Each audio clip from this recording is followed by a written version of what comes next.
रिया दिल्ली के एक परे इलाके में रहती थी। वह एक छोटी सी बुक कैफे में काम करती थी। किताबों से घिरी, चाय की खुशबू और लो लाइट में किताबें उड़ती कहानियों की तरह प्रतीत होती थीं। लेकिन रिया के दिल में एक खालीपन था, जिसकी वजह से उसकी मुस्कान फीकी सी लगती थी। एक दिन कैफे में एक लड़का आया, जिसको सब सिलीपट नाम से बुलाते थे, क्योंकि वह हमेशा अजीब सी कला करता।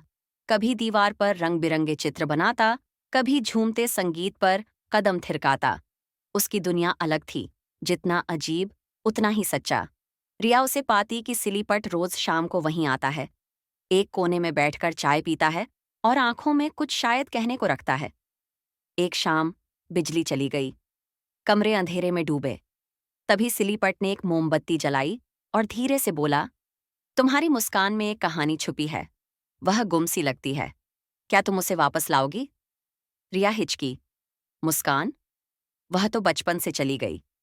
हर कोई कहता है कि हंसना आसान है, पर दुखों की चादर इतनी गहरी हो जाती है कि हंसी दब जाती है। सिलीपट ने बिना कुछ कहे एक छोटी सी किताब उसके हाथ में थमाई। उसमें खामोश पन्नों के बीच एक एक जगह सुनहरे अक्षर लिखे थे।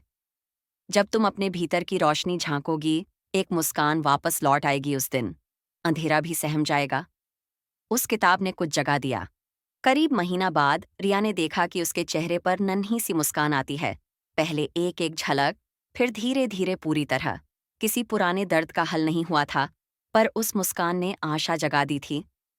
जब बिजली फिर गिरी उस शाम, रिया ने मोमबत्ती जलाई और उसने देखा कि सिलीपट वहां बैठा है।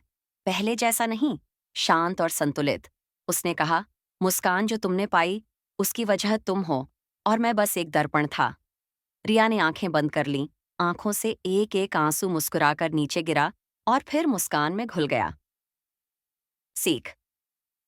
हर इंसान के अंदर एक मुस्कान होती है। वह कभी खोती नहीं, बस दब जाती है।